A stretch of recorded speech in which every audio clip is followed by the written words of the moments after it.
What's going on, guys? Time for some more Minnesota Vikings franchise. We're getting into one of the most anticipated episodes that I put out, which is the offseason. We see all the retirements, free agency, and the NFL draft. Everybody loves the offseason. So first things first, we are going to look at our roster and check out how guys have progressed in their ratings or have regressed.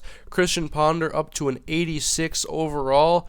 And hopefully he continues to improve. Adrian Peterson, 99 overall.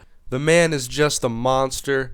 Looking at receiver, we see Michael Jenkins down to a 65 overall now. And I don't think Burris changed, and I think Aromashodu actually went down, and so Harvin looks like our only decent guy on paper. Kyle Rudolph, probably the biggest gainer in this one, 89 overall, and he has a 96 catch rating. Nate Potter, left tackle, our first-round draft pick, up to an 87 overall, exactly what I was hoping he'd be. Steve Hutchinson is down another 2 overall points, and then these other 3 pieces of the line, they're not really doing all that well, and their overalls are showing.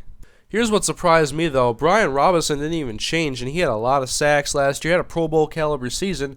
Christian Ballard made it to the Pro Bowl. He's up to a 79 overall. And then Antoine Barnes, I think he went down. Donald Butler pretty much stayed the same in Greenway's a 91. And then we'll look at cornerback. Jamel Fleming, 85 overall, right on line with Antoine Winfield. But defensive back is one of those things I wanted to address in this offseason. At safety, nobody is really standing out, and so that's another issue to concern. Kicker, punter, we're good there.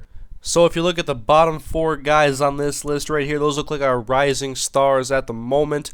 Then we have to sign a new defensive coordinator. We're going to get Kevin Taylor because we get +3 on all-man coverage, and for pursuit, that helps out our linebackers in the running game big time. And then for our training staff, we'll just get some guy that will help our quarterback Christian Ponder stay healthy, and we're going to put a retractable field on the Metrodome. I haven't even checked this out yet, so I can't wait to see how this looks, but now it's time to go to retirement, see who is going to be leaving the NFL, and we are losing Antoine Winfield after 14 years, and so that's a big loss, but he did get burned a lot last year. We knew this was coming up eventually. Look around the league, who else retired? We got Andre Goodman from the Broncos. Tony Gonzalez is calling it done. The Buccaneers lose 3 guys on defense. The Cardinals lose Mark Tauscher. Takeo Spikes is done. Cooper Carlisle. Mark Colombo. Clark Haggins and Chad Ochocinco. For the Packers, Charles Woodson, who is likely a future Hall of Famer. Patriots lose Brian Waters and Deion Branch. Joey Porter is going to retire. LaDainian Tomlinson is done. And then we have to look at our free agents, guys with expiring contracts. We have 10 guys here, and we have some decisions to make. So we're going to re-sign Joe Webb to a long-term offer, keep him in Minnesota for 5 more years. Steve Hutchinson, he didn't retire, so we're going to get him a 1-year contract, along with Jim Kleinsasser. I expect these 2 guys to retire very soon. Mark Herzlich, need the linebacker depth, and he's played well in his opportunities. Chris DeGear, we're also going to give him a 1-year deal. Devin Aromashodu, another 1-year deal. Xavier Adebe has played extremely well in his opportunities, so I want him to stay in Minnesota.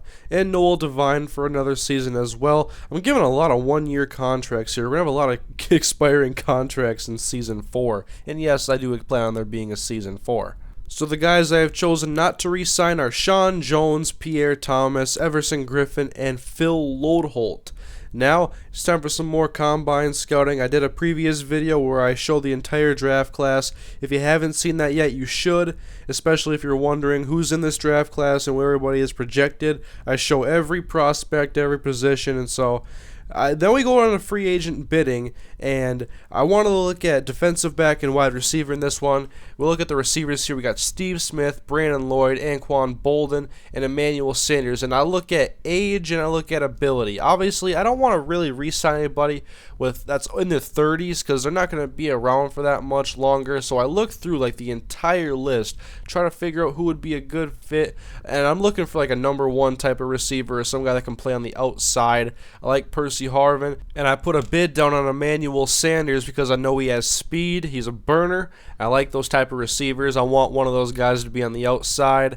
And then I'm looking at also linebacker because I wasn't completely happy with how it was last season because of injuries to Donald Butler and Garrick Williams. But looking through all the linebackers, the only guy I was really intrigued at was Sean Lee, and I almost slapped a bid on him, but I didn't. And then we go to defensive backs, and with Antoine Winfield retiring, it's something we definitely have to look at.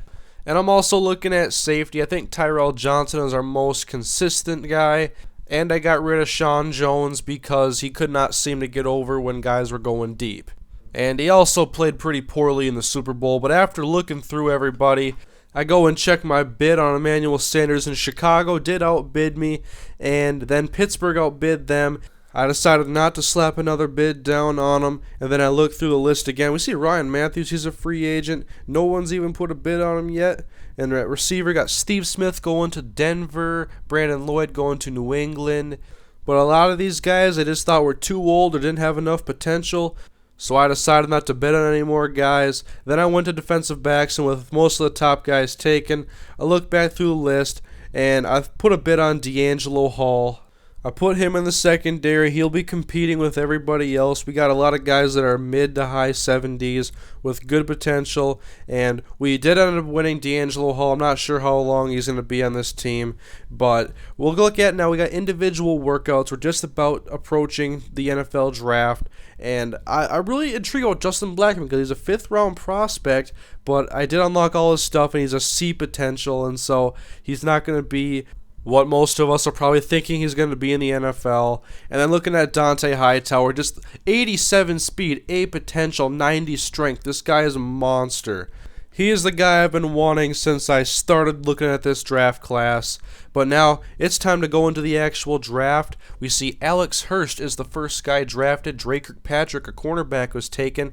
And we looked through guys I was looking at. Robert Lester was taken. Ray Armstrong was taken. Obviously Kirkpatrick number 3. And we're drafting at, of course, number 32 because we won the Super Bowl. And so a lot of good guys are going to be taken. But I had a lot of guys in mind, so I was just scrolling through here hoping that guys I wanted weren't taken. DJ Fluker was, and then we're getting down there almost ready to make my selection, and Dante Hightower, 3 picks before me, was taken. He was the guy I wanted the most, and we were so close. And so now to make our selection, receivers, nothing really intrigued me right away because they're only second-round prospects at the best. But, of course, we're drafting at the bottom of the first round.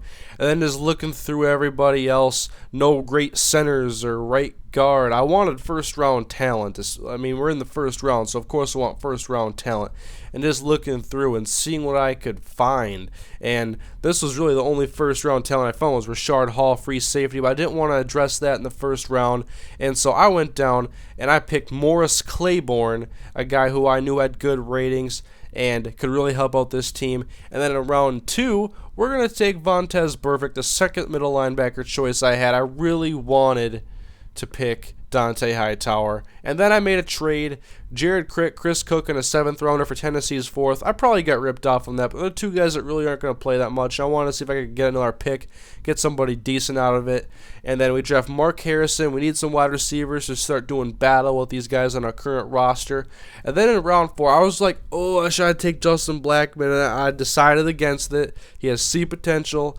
I got to take a chance on somebody else, and I'm going to go outside linebacker Jelani Jenkins from Florida. I want to get some guys with speed, some guys that can stop the run. We had the worst run defense last year, and then we have another 4th-round selection, obviously. We're going to take Jansen Jackson, a free safety out of Tennessee.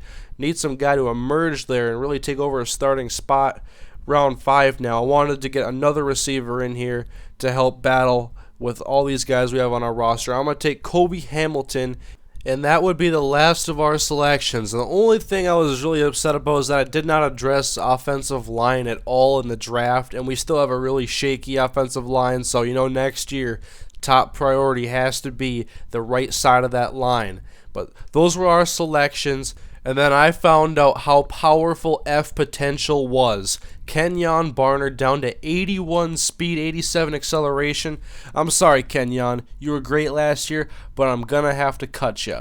And so, guys, next episode, we're going to get into the preseason. We got our first game against the Green Bay Packers. We're going to check out our rookies and how I drafted. But until then, in case you missed any prior episodes, we have the 2013 draft class preview. And yes, we just had the NFL draft.